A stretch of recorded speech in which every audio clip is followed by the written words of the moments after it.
नमस्कार दोस्तों, स्वागत है आपका अपने YouTube channel trip to education में। दोस्तों, काफ़ी लंबे समय बाद ये वीडियो पढ़ रहा है जो कि संविधान से रिलेटेड है, क्योंकि आगामी परीक्षाएं जो हैं वो उनका जो है कि आयोजन हो चुका है। जैसे में एसएससी हुआ, रेलवे हुआ, जीडी का हुआ, फिर अभी आने ही वाली है आपकी जो एक वैकेंसी है यूपीपी की।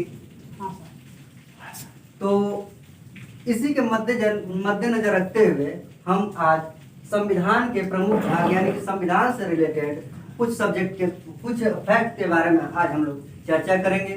तो दोस्तों, आज जो हम लोगों का जो नया टॉपिक बनेगा वह संविधान के प्रमुख भाग। जैसा कि हम लोग शुरू से ही पढ़ते चले आ रहे हैं कि हमारा जो मूल संविधान है उसमें संविधान के जो कुल भाग हैं वह 22 है, 22 भाग हैं। यानी कि संविधान के कुल भाग की यदि हम चर्चा करें तो संविधान के कुल जो भाग हैं दोस्तों वह हैं 22। लेकिन हम 22 के बारे में चर्चा नहीं करेंगे। जहां से क्वेश्चन आता है, मुख्यतः जहां से जीके रिलेटेड क्वेश्चन बनता है, उन्हीं सब चीजों के बारे में आज हम लोग देखेंगे। तो सबसे पहले हम देख लेते हैं, इधर है भाग और इधर है प्रावधान कि किस भाग में किस तरह का उल्लेख किया गया है, और इधर है अनुच्छेद। इन सब को देखने के बाद दोस्तों हम इसके ट्रिक के बारे में भी चर्चा करेंगे। और गारंटी है, ये यकीन मानिए आप लोग कि वीडियो आप लोग अंत तक देखते देखते 100% बिल्कुल आप लोगों को लर्न हो जाएगा। तो आइए चलते हैं दोस्तों अपने वीडियो की तरफ, अपने टॉपिक की तरफ। तो सबसे पहले हम भाग को देखते हैं। भाग 1 में जैसा कि हमने बताया कि संविधान के जो भाग हैं टोटल कितने हैं, 22 हैं। लेकिन हम 22 भाग के बारे में हम चर्चा नहीं करेंगे। जो मुख्यतः कुछ प्रमुख भाग हैं जहां से क्वेश्चंस अक्सर जो है कि पूछे जाते हैं, उन सब चीजों के बारे में हम लोग चर्चा करेंगे। तो भाग 1 में दोस्तों जो प्रावधान दिया गया है वह है संघ एवं उसके राज्य क्षेत्र के बारे में। संघ एवं उसके राज्य क्षेत्र के बारे में समझिएगा दोस्तों। जब भी या तो संविधान भाग 1 का हो, या फिर अनुच्छेद 1 हो, या फिर अनुसूची 1 हो। जैसा कि आप सभी लोगों को पता है कि टोटल अनुसूचियों की संख्या वर्तमान में देखा जाए तो कितने हैं, 12 हैं। लेकिन मूल संविधान में टोटल अनुसूचियों की संख्या कितनी थी, तो वह 8 थी। फाइनली कुल मिलाकर कहने का मतलब यह है कि जब भी हम पहले भाग की बात करेंगे, या फिर पहले अनुसूची की बात करें, या फिर पहले हम अनुच्छेद की बात करें, इन सभी में जिस चीज का प्रावधान है वह यही है कि संघ एवं उसके राज्य क्षेत्र के बारे में। संघ मतलब केंद्र, और भारत का जो राज्य क्षेत्र है उन सब के बारे में चर्चा भाग 1 में, अनुसूची 1 में, अनुच्छेद 1 से 4 में। तो आई होप कि आप लोगों को समझ में आ रहा होगा। अब हम अगले भाग की चर्चा करते हैं दोस्तों, भाग 2। भाग 2 में नागरिकता से संबंधित प्रावधानों का उल्लेख किया गया है। अब इसको समझते हैं दोस्तों। जैसे भाग 2 में भारत का नागरिक कौन है, भारत की नागरिकता कैसे प्राप्त हो सकती है, इन सब चीजों के बारे में जो वर्णन किया गया है, जो उल्लेख मिलता है वह संविधान के भाग 2 से। यहाँ से डायरेक्ट आपको क्वेश्चन मिलता है कि नागरिकता का उल्लेख निम्न में से संविधान के किस भाग में किया गया है, तो आसानी से इसका आंसर हो जाएगा दोस्तों भाग 2। अब हम ट्रिक के माध्यम से भी बिल्कुल इजली वे में आसान तरीके से समझेंगे। फिलहाल एक नजर इसको देख लेते हैं। आइए चलते हैं भाग 3 में, जो कि बहुत महत्वपूर्ण है। संविधान का भाग 3 और भाग 4, ये समझ लीजिए कि इससे रिलेटेड संविधान यदि कोई क्वेश्चन कर रहा है संविधान से, तो इससे रिलेटेड क्वेश्चन आई थिंक 70 से 80% तक प्रोबेबिलिटी बनती है यहाँ से क्वेश्चन बनने का। भाग 3, संविधान के भाग 3 में और संविधान के भाग 4 में। तो संविधान के भाग 3 की यदि हम बात करें दोस्तों, तो संविधान के भाग 3 में मौलिक अधिकारों का वर्णन किया गया है। संविधान के भाग 3 में मौलिक अधिकारों का वर्णन किया गया है। अब समझिएगा दोस्तों, अब कुछ और प्लस में जाए तो यदि क्वेश्चन पूछ दे कि टोटल मौलिक अधिकार कितने दिए गए हैं संविधान द्वारा? तो वर्तमान में दोस्तों हमें 6 प्रकार के मौलिक अधिकार दिए गए हैं, लेकिन मूल संविधान में दोस्तों ये जो मौलिक अधिकारों की संख्या थी वह 7 थी, जिसमें संपत्ति के अधिकार को हटा करके और उसको कानूनी अधिकार में डाल दिया गया था। अनुच्छेद 300 क के तहत उसमें संपत्ति के अधिकार को हटा दिया गया था। और एक बहुत ही महत्वपूर्ण क्वेश्चन यहाँ से यह बनता है कि मौलिक अधिकारों को मैग्ना कार्टा के नाम से भी जाना जाता है। कई बार क्वेश्चन किया है कि मौलिक अधिकार को या फिर मैग्ना कार्टा किसे कहते हैं, किस भाग को मैग्ना कार्टा कहते हैं? तो एक ही आंसर रहेगा मैग्ना कार्टा। भाग पूछे तो भाग 3 रहेगा। मैग्ना कार्टा किसे कहते हैं? तो ये मौलिक अधिकार को कहते हैं। अब चलते हैं दोस्तों भाग चौथे में। भाग चौथे में जो प्रावधान किया गया है, जो उल्लेख किया गया है, वह राज्यों के नीति निदेशक तत्व। राज्यों के नीति निदेशक तत्व। अब राज्यों के नीति निदेशक तत्व यदि क्वेश्चन पूछ दे यह जो है किस देश से लिया गया है, तो जैसा कि हम सभी लोगों को पता है कि आयरलैंड से राज्य के नीति निदेशक तत्व लिए गए हैं। और इसमें देखते हैं दोस्तों भाग 4 में राज्य के नीति निदेशक तत्व है। भाग 4 क में आइए, तो 4 क में मूल कर्तव्य की चर्चा किया गया है। बिल्कुल बारीकी से समझिएगा दोस्तों। भाग 3 में मौलिक अधिकार वाली बात है जिसकी संख्या 6 है, लेकिन 4 क के तहत मौलिक कर्तव्य यानी कि मूल कर्तव्य की चर्चा की गई है जिसकी संख्या कितनी दोस्तों? तो वह है 11 यानी 11। मौलिक कर्तव्यों की संख्या 11 है, मौलिक अधिकारों की संख्या 6 है। आगे हम बिल्कुल ट्रिक पे इसको समझेंगे, फिलहाल एक नजर में देखते हैं। आगे देखते हैं दोस्तों भाग 5 में संघ का प्रशासन। संघ का प्रशासन कैसे चलेगा इसके बारे में कहाँ चर्चा की गई संविधान के किस भाग में? तो भाग 5 है संघ का प्रशासन। मतलब कि संघ के प्रशासन में जैसे आपके पीएम हो गए, राष्ट्रपति हो गए, उपराष्ट्रपति हो गए, मंत्रिमंडल हो गए, इन सब चीजों से ही प्रशासन चलेगा। इन्हीं के तरीकों से ही प्रशासन चलेगा। संसद हो गए, इन्हीं सब चीजों से प्रशासन चलेगा। तो उनकी चर्चा कहाँ की गई है? तो भाग 5 के संघ का प्रशासन में किया गया है। अब अगला देखते हैं भाग 6 में। तो अब चूंकि भाग 5 में संघ का प्रशासन है, केंद्र लेवल का प्रशासन है, तो निश्चित रूप से याद करने का तरीका 6 में क्या हो जाएगा? राज्य से संबंधित प्रशासन यानी राज्य का प्रशासन चलेगा। अब राज्य का प्रशासन चलेगा कैसे? तो वह कैसे चलेगा? तो सीएम के द्वारा, राज्यपाल के द्वारा, इन्हीं सब तरीकों से तो चलेगा राज्य का। यानी भाग 5 में हमने देखा था संघ का प्रशासन, पूरे केंद्र लेवल का प्रशासन, और भाग 6 में हमने क्या देखा? राज्य संबंधित प्रशासन, राज्य का प्रशासन। तो अभी हम बताएंगे उसको ट्रिक के माध्यम से, पहले एक नजर देखते हैं फिर। अब भाग 7 में देखिए दोस्तों, भाग 7 क्या किया गया कि 7वें संविधान संशोधन द्वारा, 7वें संविधान संशोधन 1956 द्वारा संविधान के भाग 7 को निरस्त कर दिया गया, समाप्त कर दिया गया। 7वें संविधान संशोधन 1956 में क्या किया गया? 7वें संविधान संशोधन 1956 में 7वें भाग को क्या कर दिया गया? निरस्त कर दिया गया या फिर समाप्त कर दिया गया। तो आपसे क्वेश्चन यही पूछ सकता है कि निम्न में से किस भाग को निरस्त कर दिया गया है, किस भाग को निरस्त कर दिया गया, किस भाग को समाप्त कर दिया गया, या फिर किस संशोधन द्वारा भाग 7 को, संविधान के भाग 7 को समाप्त कर दिया गया। तो आसानी से उसका आंसर हो जाएगा क्या? भाग 7। अब 8वें में आइए दोस्तों, संघ राज्य क्षेत्र के बारे में यहाँ पे वर्णन किया गया है। यानी भाग 8 में संघ राज्य क्षेत्र। संघ राज्य का मतलब क्या होगा? केंद्र शासित प्रदेश। केंद्र शासित प्रदेशों के बारे में कहाँ चर्चा की गई? किस भाग में संविधान के? तो किस भाग में हो जाएगा? भाग 8 में हो जाएगा। भाग 8 में केंद्र शासित यानी संघ राज्य क्षेत्र के बारे में क्या किया गया है? उल्लेख किया गया है। अब आइए दोस्तों देखते हैं भाग 9। भाग 9 में पंचायती व्यवस्था से, पंचायती प्रशासन से संबंधित उल्लेख किया गया है। अब भाग 9 के ही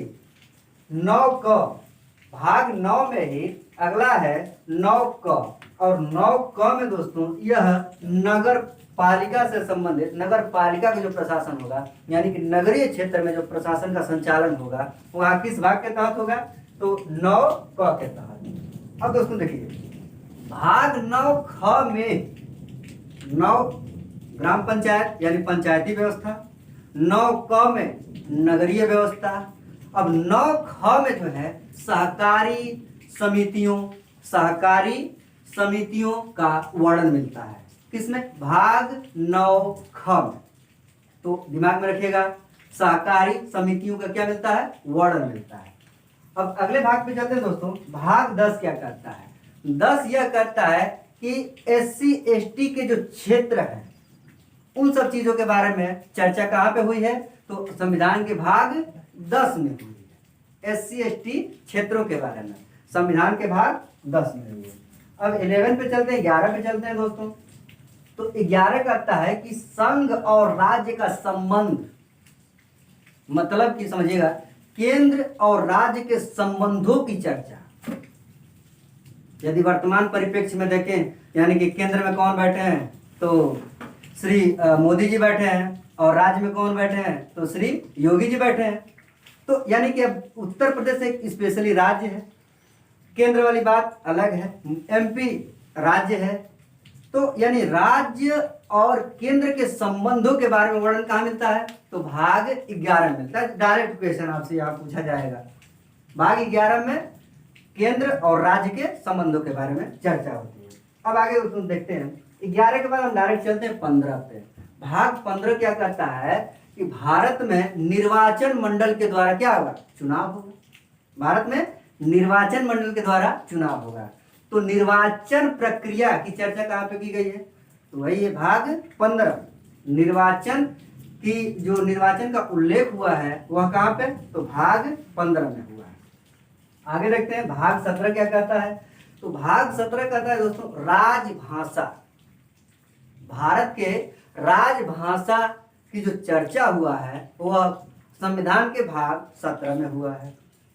अब भाग 18 में देखते हैं। भाग मतलब दोस्तों समझिएगा चैप्टर, जैसे हम लोग लेसन पढ़ते हैं, फर्स्ट लेसन है, सेकेंड लेसन है, वैसे यदि देखा जाए संविधान के टोटल कुल कितने लेसन है, चैप्टर है, भाग है, तो वह है 22 है।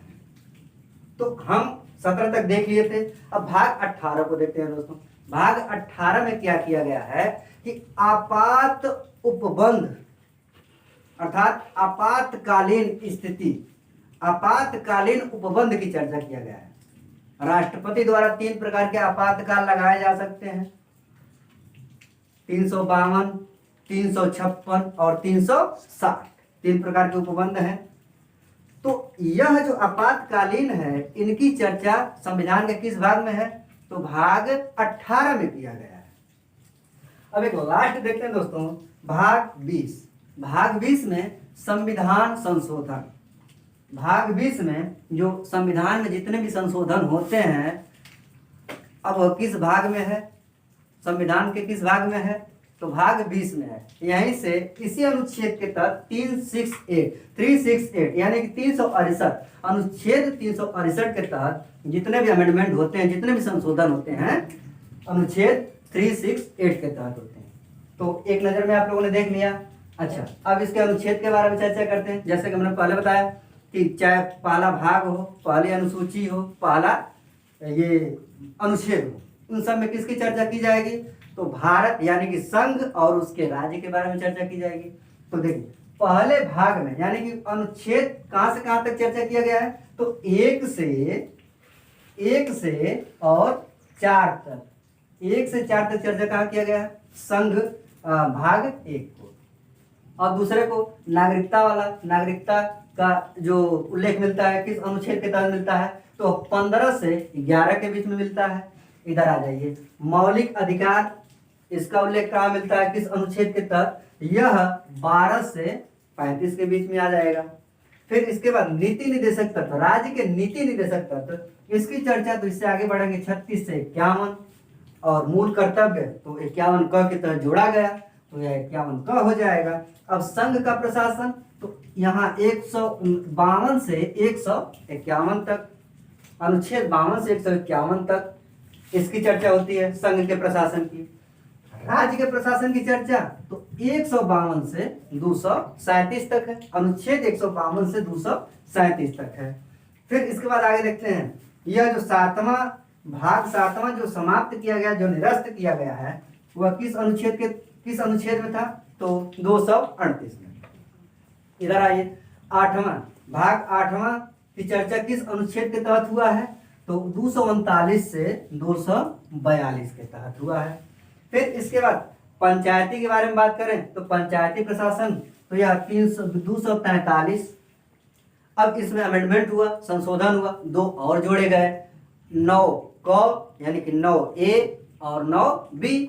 तो जो 9A यानी 9 क जोड़ा गया नगर पालिका। अब इसका जो उल्लेख होगा तो जाहिर सी बात है कि 243 का ए हो जाएगा या फिर क हो जाएगा। अब ख वाली बात हो जाएगी, सहकारी समितियां वाली बात हो जाएगी, तो ये क्या हो जाएगा? 243 का ख हो जाएगा। बात समझ पा रहे हैं? हाँ। फिर इसके बाद हम भाग 10वें की चर्चा करते हैं। भाग 10वें की जो चर्चा हुआ है वह किस अनुच्छेद के तहत हुआ है? तो वह 244 से 244 क के तहत हुआ है। 244 से 244 क के तहत हुआ है। फिर इसके बाद हम SC/ST क्षेत्र की चर्चा 244 से 244 क के तहत हुआ है। अब 11 में आइए, संघ और राज्य का संबंध, इन सब की चर्चा कहाँ हुई है? संघ राज्य संबंध की चर्चा कहाँ है? तो 245 से 263 के बीच हुई है। निर्वाचन का जो प्रमाण मिलता है किस अनुच्छेद में मिलता है? तो निर्वाचन का 324 से 329, अनुच्छेद 324 से 329 के बीच मिलता है। फिर इसके बाद राजभाषा की हम बात करें तो 343 से यहाँ से क्वेश्चन कई बार आया है। राजभाषा का उल्लेख निम्न में से किस अनुच्छेद में इसका वर्णन किया गया है? तो वह क्या है? 343 के तहत किया गया है। अनुच्छेद 343 के तहत राजभाषा का क्या होता है? वर्णन होता है। अब आपात उपबंध की बात करें तो जैसे कि हमने बताया था कि 3 प्रकार के आपात उपबंध हैं भारत में, 352, 356 और 360। तो इसी प्रकार यह 352 से क्या हो जाएगा? 360। कौन लागू कर सकता है? तो यह राष्ट्रपति लागू करता है। अब 20वां है संविधान संशोधन। तो हमने पहले ही बताया था कि 368, 3 दूना के 6 और इसमें दूना जोड़े हैं तो उसमें 2 प्लस कर दीजिए, 8 हो जाएगा। यानी 3 दूना के 6, 3 6 और जो 2 ऊपर है उसमें 2, 6 में 2 ऐड करेंगे तो 8 हो जाएगा, अर्थात 368। आयोग इतनी बातें समझ में आई होगी। अब हम लोग देखते हैं ट्रिक के बारे में कि इसको ट्रिक के माध्यम से कैसे याद करें। यकीन मानिए वीडियो अंत तक देखेंगे और 100% गारंटी है कि याद हो जाएगा। तो आइए चलते हैं पहले ट्रिक के बारे में। जैसा कि हम भाग 1 के बारे में बताएं तो इसमें कोई ट्रिक वाली तो बात है ही नहीं, सभी में भारत यानी कि संघ और राज्य क्षेत्र के बारे में वर्णन किया गया है। अब हम स्टार्ट करते हैं भाग 2 से। तो भाग 2 से स्टार्ट करते हैं और उसको समझते हैं। भाग 2 में चर्चा क्या किया गया है? नागरिकता की। अब हम लोग याद क्या करेंगे? देखिएगा, हम लोग याद क्या करेंगे? पहले होता है एक नाग और नागिन, नाग और नागिन। तो नाग और नागिन कितने हुए? नाग और नागिन कितने हुए? तो इनकी संख्या 2 हो गई। यानी भाग 2 में अब नाग से या फिर नागिन से, नाग से रिलेट करेंगे तो नाग से क्या बन जाएगा? नागरिकता। नाग से क्या बन जाएगा? नागरिकता। और नाग और नागिन कितने हैं? 2 हैं। यानी कि भाग 2 में किस चीज का वर्णन किया गया है? नागरिकता का वर्णन किया गया है। अब आइए अगला ट्रिक पे चलते हैं। जो अगला ट्रिक है मौलिक अधिकार, इसको हम ऐसे याद करें। देखिए, मौलिक अधिकार को डायरेक्ट हम क्या लिख सकते हैं? 3 मालिक। 3 मालिक का मतलब देखिए, 3 मालिक का मतलब 3 से हो जाएगा भाग 3, 3 से क्या हो जाएगा? भाग 3। और मालिक से हो जाएगा क्या? मौलिक। मालिक से पूरा मौलिक अधिकार। भाग 3 में क्या है? मौलिक अधिकार की चर्चा किया गया है। और मौलिक अधिकार को ही किस नाम से जानते हैं? किस नाम से? मैग्ना कार्टा के नाम से जानते हैं, ठीक ना? आगे चलिए। अब देखिए फिर समझिएगा, भाग 2 में क्या हो जाएगा, नाग नागिन। कितने होते हैं, दो होते हैं, नाग नागिन दो होते हैं। यानी कि भाग 2 में किस चीज की चर्चा, नागरिकता की चर्चा, नाग नागिन दो, यानी कि भाग 2 में नागरिकता की चर्चा। भाग 3 में मालिक कितने हैं, तीन है, तीन मालिक हैं, तो भाग 3 में मालिक यानी मौलिक अधिकार की चर्चा होगी, है ना।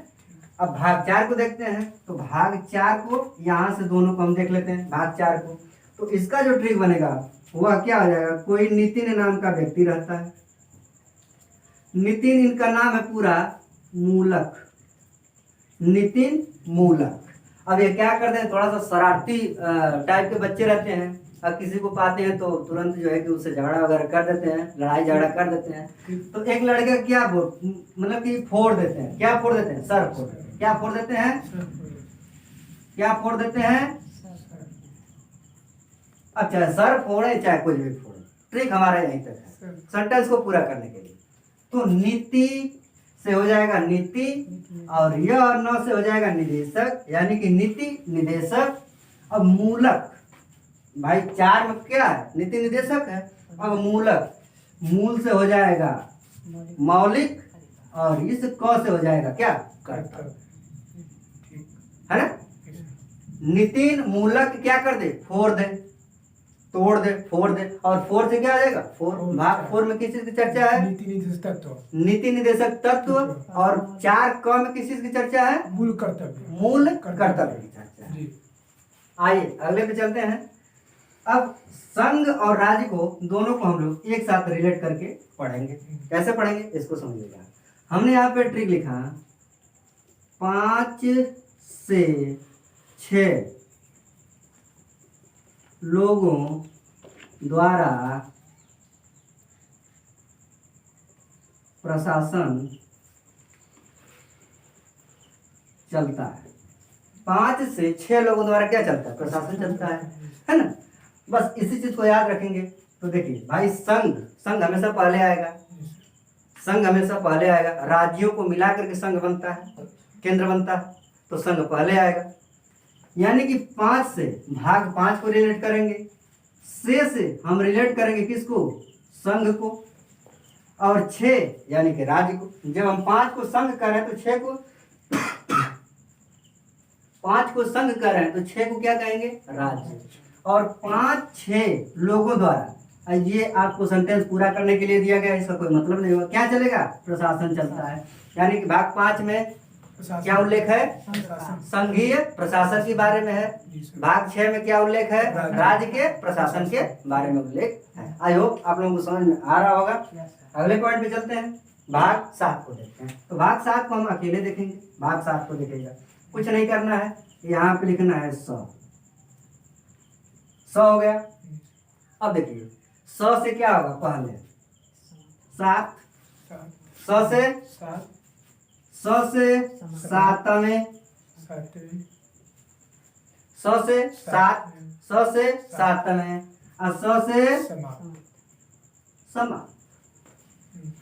100 से 7, 100 से 7 में, और 100 से समा। यानी कि भाग जो 7 है वह क्या हो गया है, समाप्त हो गया। किस संशोधन के द्वारा, किस संशोधन के द्वारा, 7वें संशोधन 1956 क्या हो गया, समाप्त हो गया, यानी निरस्त हो गया है। बात समझ पा रहे हैं। तो 100 से 7, 100 से 7 में, और 100 से समाप्त या निरस्त। समझ पा रहे हैं। आगे चलिए, भाग 8 को देखते हैं। अब इसको याद कैसे करेंगे, तो इसको याद करना बहुत ही आसान है, बहुत ही आसान है, यकीन मानिए। बस इस लैंग्वेज को आप लोग पकड़ लीजिए, परीक्षा में ये चीज नहीं देगा। संघ राज्य का मतलब क्या होगा, केंद्र शासित प्रदेश। संघ राज्य का मतलब क्या होगा, केंद्र शासित प्रदेश होगा। अब यदि हम आपसे पूछे वर्तमान में कि टोटल कितने केंद्र शासित प्रदेश है वर्तमान में, 8। कितने हैं, 8। बस ये ट्रिक बन गया। यानी कि केंद्र शासित प्रदेशों की संख्या कितनी है, 8 है। तो यहाँ पे हम लिखेंगे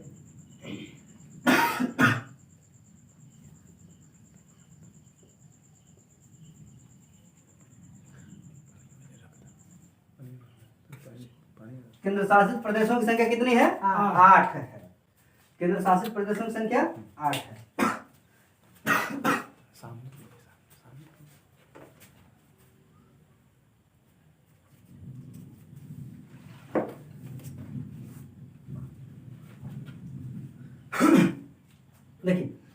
आपको जो परीक्षा में देगा ना दोस्तों, वह केंद्र शासित प्रदेश नहीं देगा।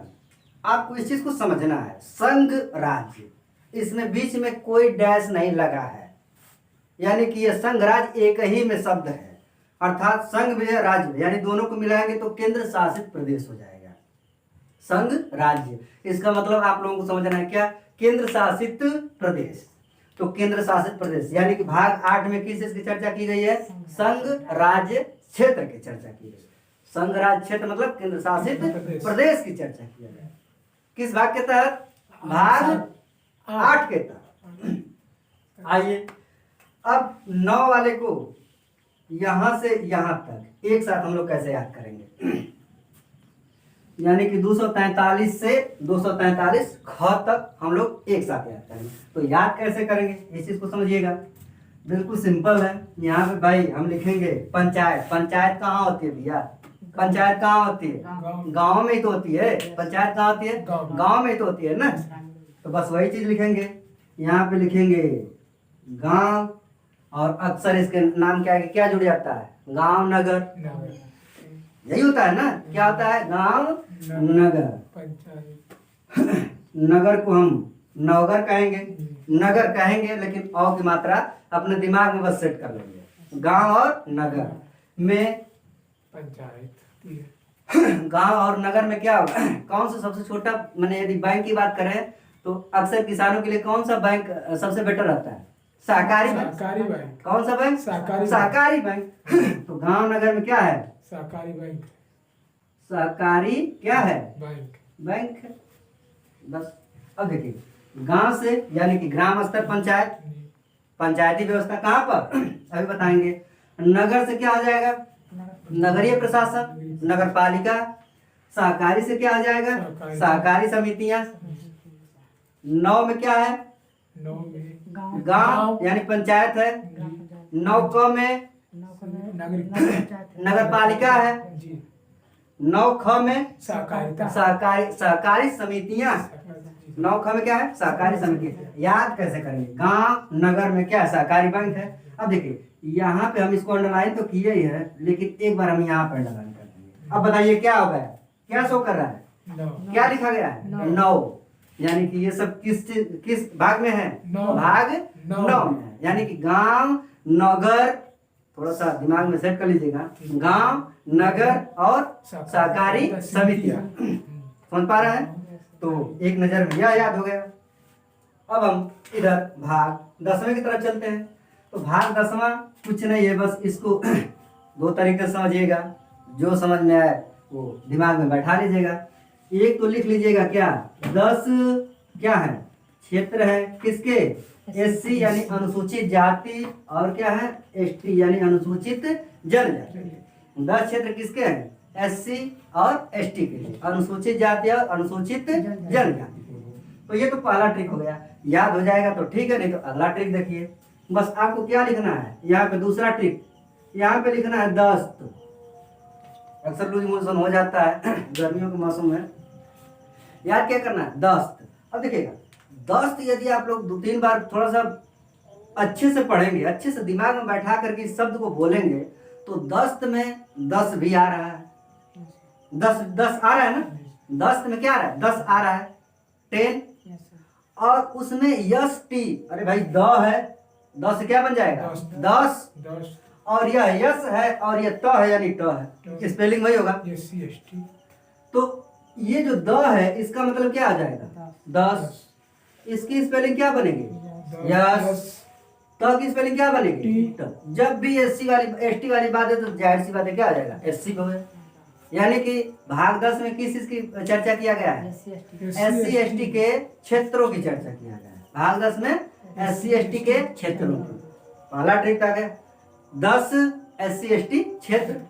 दूसरा ट्रिक क्या, दस्त, बस दस्त, 10 से 10 यस टी, 10 यस टी, 10 में ये आप लोग समझ पा रहे होंगे, आई होप। अब आगे चलते हैं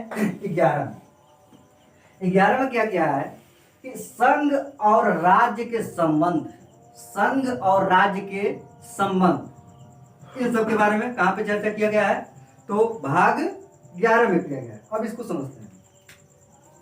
हम कह रहे हैं संघ और राज्य, तो हम इसको यह भी तो कह सकते हैं संघ और राज्य का संबंध, यानी कि दोनों का क्या संबंध कैसा होना चाहिए, मधुर होना चाहिए। दोनों का संबंध, दोनों का मतलब क्या हो जाएगा, संघ और राज्य। दोनों का मतलब क्या होगा, संघ और राज्य। दोनों का संबंध कैसा होना चाहिए, मधुर होना चाहिए। ट्रिक यही है। हमने क्या कहा, दोनों का मतलब हमने क्या कहा, दोनों का मतलब संघ का और राज्य का। बस दिमाग में यही चीज बैठा लीजिएगा। क्या है, हमने कहा दोनों का संबंध, दोनों का संबंध कैसा होना चाहिए, मधुर होना चाहिए। दोनों का संबंध मधुर होना चाहिए। अब देखिए कैसे बनेगा ये क्या लिखा गया है, दो, दो है ना, और ये क्या लिखा गया है, 9। अब इन दोनों को क्या कर देंगे, जोड़ देंगे, कितना आएगा, 11। यानी कि दोनों का मतलब क्या आ जाएगा, 11। दोनों का मतलब क्या हो जाएगा, 11। अब भाग 11 में किस चीज की चर्चा किया गया है, संबंध की। किस चीज की, संबंध की चर्चा। और किससे संबंध की, राज्य और केंद्र, राज्य और केंद्र के संबंध की चर्चा, दोनों के मध्य, दोनों का संबंध। बात समझ पा रहे हैं। तो कैसे याद हुआ आसानी से, 2 9, यानी कि संघ और राज्य का संबंध, तो 2 9 का संबंध, 2 से 2, 9 से 9, दोनों को जोड़ेंगे 11, यानी भाग 11 में किसी से चर्चा है, राज्य और केंद्र के संबंधों की चर्चा। अब आगे चलते हैं, अब 15 पे चलते हैं, निर्वाचन। 15 पे निर्वाचन पद्धति के बारे में समझते हैं। अब इसको कैसे याद करें, तो दिमाग में एक चीज सेट बैठा लीजिए, दिमाग में एक सेट बैठा लीजिए कि हमेशा जब भी कभी निर्वाचन होगा, एक्चुअल में है नहीं, ये ट्रिक हम बता रहे हैं, बस इस चीज को समझिएगा, एक्चुअल में है नहीं। यानी कि जब भी कभी भी चुनाव होता है, जब भी कभी भी निर्वाचन होता है, तो कितने तारीख को होगा, कितने तारीख को होगा, 15 तारीख को क्या होगा, निर्वाचन होगा।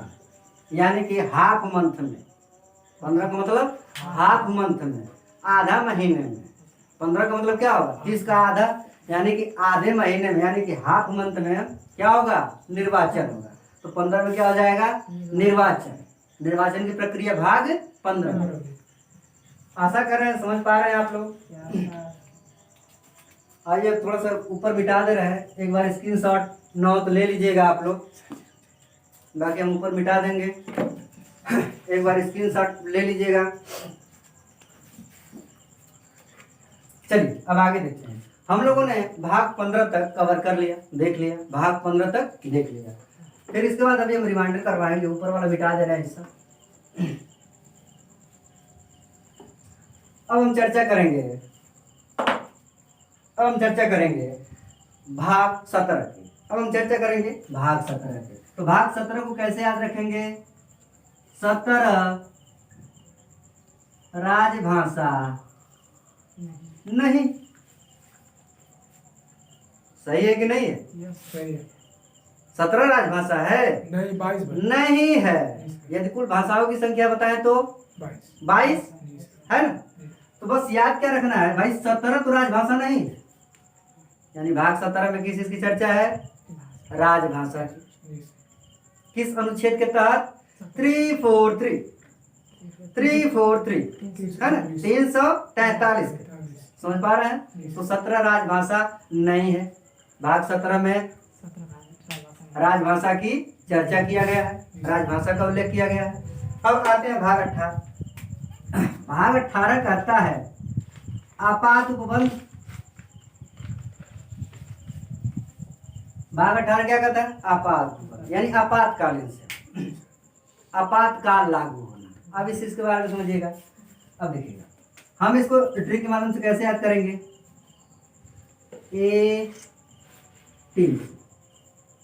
A3 से हमें क्या है, आपत्ति है। दिमाग में बैठ नहीं रहा होगा, एक कहानी के माध्यम से बैठाइए।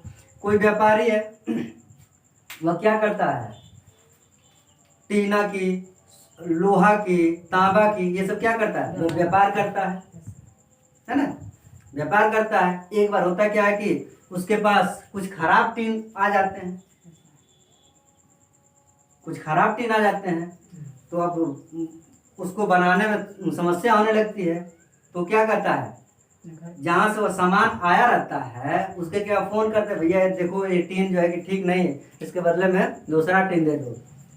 तो वही वह व्यक्ति क्या करता है कि इसी टीन से, मतलब ए टीन से क्या है, हमें आपत्ति है, नहीं जम पा रहा है, जम नहीं रहा है, ए टीन से क्या है, हमें आपत्ति है। तो यदि हम इन सभी को मिलाएंगे 18 को तो क्या बनेगा, 18 बनेगा, 18 को क्या बनेगा, 18 बनेगा। और 18 से क्या है भैया हमें आपत्ति, यानी आपात उपबंध, आपातकाल। तो भाग 18 किस चीज को रिप्रेजेंट कर रहा है, आपात उपबंध को। किससे कहां से कहां अनुच्छेद तक, 352 से लेकर के 360 तक, 352 से 360 तक है। समझ पा रहे हैं। आगे चलिए लास्ट वाला देखिए, भाग 20 क्या कहता है, संविधान संशोधन 3 दूना के 6 + 2 यानी 368। 368 अनुच्छेद 368 के तहत क्या हो जाता है, संविधान में जितने भी अमेंडमेंट होते हैं, जितने भी संशोधन होते हैं 368 के तहत होता है। अब इसको समझते हैं। चलिए मिटा देंगे। अब देखिए, यदि हम एक दिवसीय मैच की, क्रिकेट की पर्टिकुलर बात करें, तो कुछ लोग होंगे कि क्रिकेट प्रेमी भी होंगे, कुछ लोग ऐसे होंगे कि क्रिकेट के बारे में बहुत ज़्यादा इंटरेस्ट नहीं रखते होंगे। तो देखिएगा, क्रिकेट मुख्यतः 3 प्रकार के खेले जाते हैं। मुख्यतः की हम बात करें 3 प्रकार के, एक क्या होता है, एक होता है टेस्ट मैच, यह औसतन 90 ओवर का होता है। दूसरा होता है वनडे यानी कि एक दिवसीय मैच, यह कितने ओवर का होता है, 50 ओवर का होता है। और एक होता है T20 मैच यानी T20 मैच, यह कितने ओवर का होता है, 20 ओवर का होता है। अब समझिएगा, तो हमें इन दोनों में नहीं संशोधन करना है। अक्सर ये देखेंगे तो शाम को ही होगा, रात को होगा, ये मैच सुबह में नहीं होता है। T20 में सुबह में होता है, नहीं होता है ना। तो हमें संशोधन किस मैच में करना है, T20 मैच में क्या करना है, T20 मैच में हमें क्या करना है, संशोधन करना है। यानी कि T20 मैच में हमें, इसका ट्रिक क्या बन जाएगा, T20 मैच में हमें क्या करना है, संशोधन करना है। T20 मैच में हमें क्या करना है, संशोधन करना है। हमें क्या करना है, संशोधन। तो भाग 20 में, संविधान के भाग 20 में किस चीज का प्रावधान है, संविधान संशोधन का प्रावधान है। आई होप आप लोग समझ गए होंगे। एक नजर फिर देख लेते हैं, इन सबको मिटा दे रहे हैं, एक नजर फिर देख ले रहे हैं। देखिए, संघ एवं उसके राज्य क्षेत्र का उल्लेख, संघ एवं उसके राज्य क्षेत्र का उल्लेख हमेशा पहले में रहेगा, चाहे भाग हो, चाहे अनुसूचियां हो, चाहे अनुच्छेद हो, है ना। अब देखिए नागरिकता, अभी हम इसको मिटा देंगे, फिर भी आप लोगों को याद रहेगा। याद कैसे हमने बताया, नागरिकता कैसे याद करेंगे, नाग और नागिन कितने हुए, 2 हुए। तो नाग से क्या बन जाएगा, नागरिकता, और कितने हैं, भाग 2 में क्या हो जाएगा, नागरिकता हो जाएगा। भाग 3 मालिक कितने हैं, मालिक कितने हैं, 3 है, 3 मालिक। मालिक मतलब मौलिक अधिकार, मौलिक अधिकार को दूसरे नाम से जाना जाता है, कौन सा, मैग्ना कार्टा के नाम से जाना जाता है। क्लियर है। इसकी संख्या कितनी होती है, मौलिक अधिकार की 6 होती है। मूल संविधान में कितनी संख्या थी, 7। समझ पा रहे हैं, 7 थी। अब भाग 4 को देखते हैं। भाग 4 में क्या है, राज्य के नीति निदेशक तत्व, और 4 क में क्या जोड़ा गया, मूल कर्तव्य। 4 क में क्या जोड़ा गया, मूल कर्तव्य जोड़ा गया। अब 5वें में आइए, हमने क्या बताया, 5 और 6 को एक साथ याद करेंगे। 5 से 6 लोगों द्वारा क्या होता है, प्रशासन का संचालन होता है। तो 5 में क्या चर्चा किया गया है, संघ, संघ का प्रशासन, और 6 में राज्य का प्रशासन। भाग 7 को समझिएगा, 7 स से 7 होगा, स से समाप्त होगा, और 100 से 7वें अनुसूची 7वें संविधान संशोधन द्वारा 1956 द्वारा। तो किस भाग को समाप्त कर दिया गया है, भाग 7। अब 8 में आइए, संघ राज्य क्षेत्र के बारे में चर्चा किया गया है। संघ राज्य क्षेत्र के बारे में चर्चा किया गया है, यानी कि केंद्र शासित प्रदेशों के बारे में चर्चा किया गया है। और केंद्र शासित प्रदेशों की संख्या कितनी है, 8 है। अब 9 में आ जाइए, तो 9 में 2 अमेंडमेंट हुए हैं, एक 9 क है और एक 9 हाँ। है। जी सर। तो पहले तो 9 में आइए, तो 9 में किस चीज का उल्लेख है? पंचायती व्यवस्था का। जी सर। दूसरा नागरिक। 9 क में क्या आ जाए? हो जाएगा नगरपालिका। नगर पालिका का। जी 9 ख में सहकारी सहकारिता। समितियों का हो जी जाएगा। सर। यही हो रहा है। जी अब 10 में आइए, 9 के बाद क्या पड़ेगा? 10। 10। अब हमने क्या बताया? कितने क्षेत्र SC/ST के हैं? 10 क्षेत्र SC/ST के हैं। या फिर दूसरा ट्रिक 10 या फिर 10 क्षेत्र। जी सर। 11 में आइए, हमने क्या बताया? राज्य और संघ, संघ और राज्य का के बीच क्या हो जाएगा? संबंध के बारे में चर्चा हुआ है। जी सर। संघ और राज्य के संबंध के बारे में चर्चा किया गया है। किस भाग में? भाग 11 में। ट्रिक क्या था? दोनों दोनों दोनों 9 2 के 11 मध्य जी। किस प्रकार का संबंध है? मधुर। मधुर है। तो दोनों 2 और 9 को जोड़ेंगे तो क्या बन जाएगा? 11 बन जाएगा। और भाग 11 में राज्य और संघ के संबंधों की चर्चा किया गया है। अब 11 से डायरेक्ट 15 पे आइए। 15 में किस प्रकार की चर्चा किया गया? निर्वाचन पद्धति की। जी सर। भाग 15 में निर्वाचन की ट्रिक क्या था? मतलब कि हाफ मंथ में यानी 15 तारीख को क्या होगा? निर्वाचन। ठीक। फिर 17 में आइए, राजभाषा की संख्या कितनी है? राजभाषा की 17 नहीं है।